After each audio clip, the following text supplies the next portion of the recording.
Have you ever felt like you just faking yourself through life? Like you're not who you say you are, or you're not who you pretend to be. You might be a musician, you might be a entrepreneur, you might be a coach, you might be a teacher, you might be a mom or a dad, might be a best friend. There's a lot of people that are consumed by imposter syndrome. A lot of people that feels like they're literally faking it through life. And one day they're gonna get caught out. One day people are gonna know the real them. And one day they're gonna have to face reality that they're not who they say they are or not who that they pretend to be. Again, imposter syndrome. Are you crippled by imposter syndrome? What's your lifestyle like? What's your life like? What are you going through? What makes you feel that you're not your authentic self? Is it because when you go home and behind closed doors, you're stressed out, overwhelmed, anxious, depressed, lost, confused? You're not quite sure. But then when you step outside the door and your friend asks you advice and you give them this advice willingly and confidently, when you walk into the workplace and you walk with your chest up and you're confident and you're strong and you're making decisions, or you're telling your kids things and you're teaching them things and you're trying to steer them the right way, but you're not sure of what the heck you're saying, or you're not sure of what the heck you're doing, or you may look outside and you may be comparing yourself with another mom or another dad or another employee or another manager or another business owner or another teacher or another someone or another friend, and they seem like they've got it all together, and you just know that you don't think you do. You feel like all the advice that you're giving are incorrect.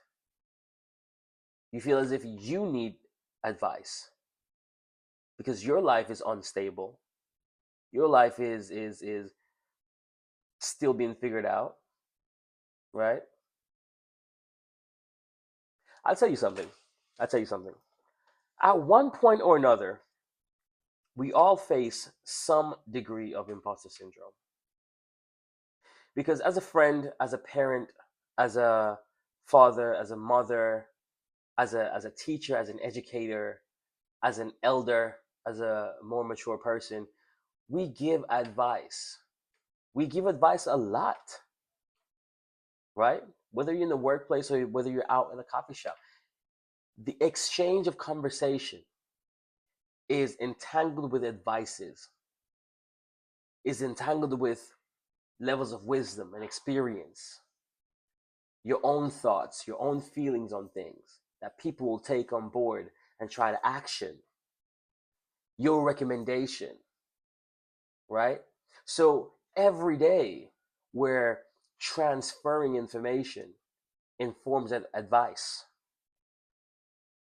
And not all of us has got it figured out.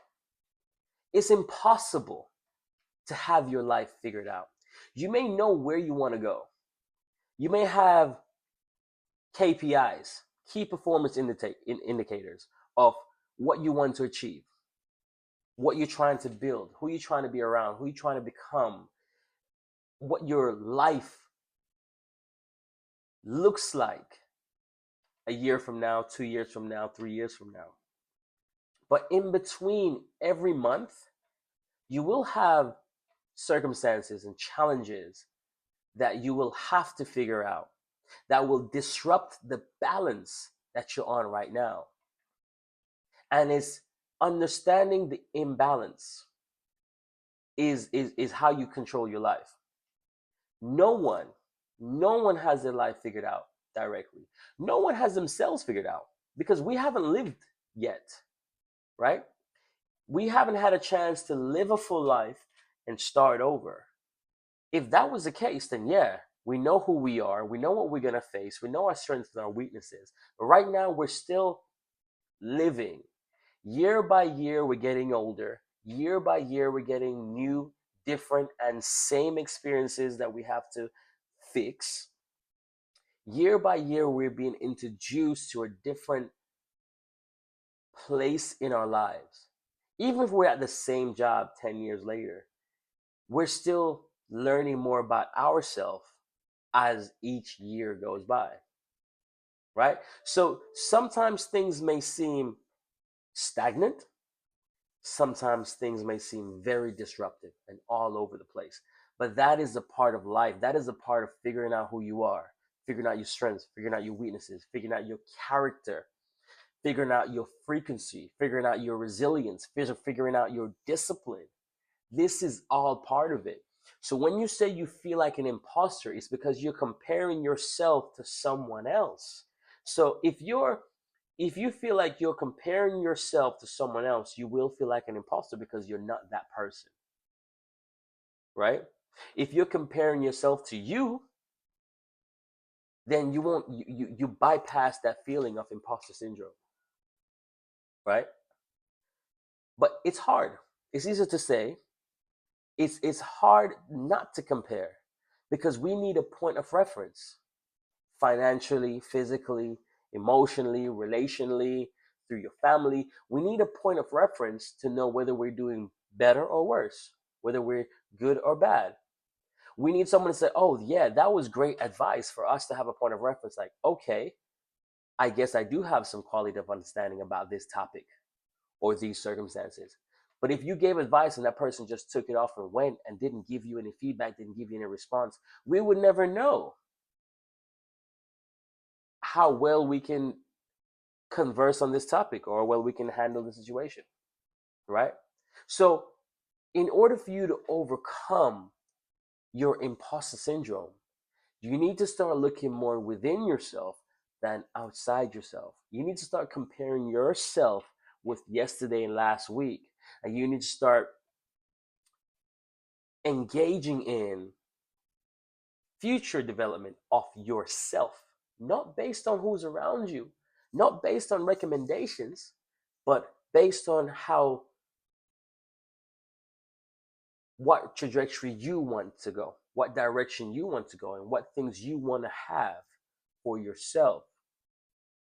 When you're looking at yourself in the mirror, are you being your authentic self? Are you speaking in an authentic way? Are you behaving in a way that feels natural to you? Or are you speaking based on what you think someone wants to hear or expect you to sound like? Are you behaving based on what someone expects you to behave like? Or is it what you feel comfortable? It's how you feel comfortable in your skin. And imposter syndrome often hits us between 30 and 45 because from those ages is where we're deep into life's responsibilities. It's where we're old enough to know better. It's where we're old enough to be giving wisdom advice. It's where we're old enough to say we're not the youngest in the room anymore. And there's expectations.